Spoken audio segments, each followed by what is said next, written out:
qui est en train de se passer. Merci. Merci à vous, très cher Issa Diarra. Je vous retrouve très rapidement à la suite donc, de ces nombreuses contributions. Alors, Issa, quelles sont clairement les leçons que l'on doit dégager autour donc, de cette attaque, on va dire, de cette frappe iranienne sur le sol israélien? Qu'est-ce qu'on devrait, en quelques mots, tirer rapidement comme leçon géopolitique, géostratégique, en tout cas pour nos autres Africains? Vous me recevez très bien. Parfaitement, Issa Diawara. Ok, merci bien. D'abord, la première leçon qu'il faudrait retenir, c'est cette hypocrisie dans les relations internationales. J'avais le 4 janvier 1979, plusieurs étudiants iraniens prennent en otage du personnel de l'ambassade américaine pour protester contre le fait que les Américains protégeaient toujours le Shah d'Iran, qui était recherché en Iran pour tous les crimes possibles. Face à cela, le monde entier condamne cet acte. Mais bizarrement, quand Israël attaque l'ambassade iranienne en Syrie, les États-Unis, la France, l'Angleterre encouragent même l'Israël. Ça, c'est la première leçon. Il faudrait que nous autres Africains, nous comprenions davantage cette hypocrisie dans les relations internationales, parce que je parle sous le contrôle du président Bandakani et tous les autres.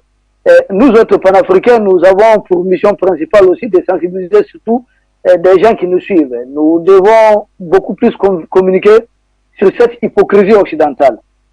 Deuxième leçon qu'il faudrait tirer de cette histoire, il faudrait voir les fameux pays arabes qui sont en réalité des traîtres, qui ont utilisé leur territoire, soit pour contrecarrer un peu l'Iran ou favoriser les frappes d'Israël d'une manière ou d'une autre, notamment les pays de Golfe, qu'on dit monarchie de Golfe, la Jordanie et autres. Mais c'est des pays qui sont entretenus. L'Occident laisse au moins ces pays vendre leur pétrole. Mais quand nous, des dirigeants africains qui se vassalisent à l'Occident, qu'est-ce qu'ils ont en échange? Ils ont chez eux des guerres. Ils ont chez eux toutes les misères du monde. C'est pour dire que le noir n'a aucun respect aux yeux du monde occidental. C'est la leçon qu'il faudrait tirer, la deuxième leçon qu'il faudrait tirer de cela.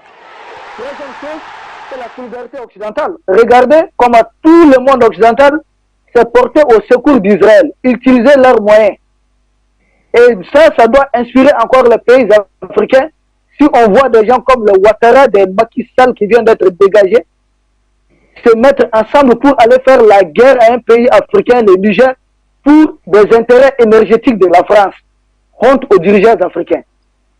Quatrième leçon qu'il faudrait tirer de ceci, c'est un message de l'Iran envoyé à l'OTAN pour dire que nous venons de tester votre capacité sous deux angles clés, c'est-à-dire la guerre électronique. L'OTAN a été désactivée et neutralisée. Et la guerre en termes de missiles, parce que vous savez, les drones Shahed difficiles à intercepter, et Jonathan et Charlie Kenny ont déjà parlé de cela techniquement, je ne reviens pas là-dessus, mais ils ont prouvé que sur le champ et sur la guerre, tant sur le plan électronique, guerre électronique, que sur le plan missile, guerre balistique, là, l'OTAN a encore du chemin à faire. N'oubliez pas que 4 missiles hypersoniques ont été utilisés et il n'y a que 3 pays au monde qui ont cette technologie. L'Iran, la Russie et la Chine. Donc aucun pays membre de l'OTAN ne dispose encore de cette technologie. L'essai américain ayant échoué, il parle maintenant de 2027. Autre leçon, la 5e leçon qu'il faudrait retenir de cette histoire, c'est que l'Iran a lancé un message très clair. Ça, c'est d'abord une gifle. Ce n'est pas un coup de pied. Et le message, c'est à destination de qui? De l'Israël, des États-Unis et des États arabes vassalisés à l'OTAN. Qu'au cas où, parce qu'on parle d'Azerbaïdjan et autres, au cas où un pays arabe tenterait de prêter son territoire à l'Israël ou son espace aérien, ce pays devient co-belligérant. Ça ne va pas avec le dos de la cuillère, comme la Russie est en train de les tolérer du côté de l'Ukraine. Je pense que les Iraniens sont conscients des enjeux, en tout cas du degré de nuisance de ces voyous. Autre leçon qu'il faudrait retenir de ça, la désinformation occidentale. C'est là encore que les dirigeants africains doivent investir beaucoup plus dans la communication. Les Occidentaux crient sur tous les toits que 99% des missiles ont été interceptés. C'est faux. Nous, même les chiffres de 300 que je vois, vous avancez, c'est pas, je pense qu'il faudrait revoir ces chiffres. Il s'agit de jusqu'à 400, 500 drones chez Shahed. Or, quand vous prenez simplement 99 pour les 1% de cela, ça nous envoie à peu près à combien de drones Shahed qui ont pu atteindre leur cible. On ne parle pas de missiles hypersoniques qui aujourd'hui, aucun système de défense antiaérien ne peut intercepter. Donc les 4 missiles hypersoniques ont atteint leur cible.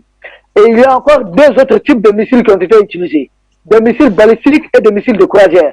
Des missiles de balistiques peuvent voler au-delà de l'atmosphère. Et pour le moment, il n'y a pas de système de défense antiaérienne capable de les intercepter. Alors, combien de missiles ont été interceptés concrètement? C'est faux. C'est du mensonge et de la désinformation. Et dire encore les Occidentaux, les fameux analystes des plateaux de LCI, BFM TV et autres, je les attendais, moi, ça me donnait de la vertige, je ne comprenais pas. Ils disaient que l'Iran n'avait pas le moyen d'attaquer le territoire israélien. Mais c'est faux. Même ce qu'on appelle les proxys iraniens ont démontré cela à plusieurs reprises. Nous rappelons que le Hamas qui est dominé des systèmes de défense antiaérienne, le Hamas qui n'a même pas d'aéroport actuellement, le Hamas qui n'a rien pour se protéger des attaques aériennes d'Israël, tient l'Israël au respect depuis 7 mois. Et l'Israël ne procède qu'à partir de l'intelligence artificielle à tuer massivement des civils. Parce que pour chaque dirigeant de Hamas, l'IA, par exemple, l'intelligence artificielle Al-Vendef, autorise à tuer jusqu'à 15 à 25 personnes de membres de famille d'un simple militant du Hamas. Donc ils sont en train de commettre un génocide, un crime, et qui ne dit pas son nom. Et au même moment, les combattants du Hamas ont toujours les armes à main.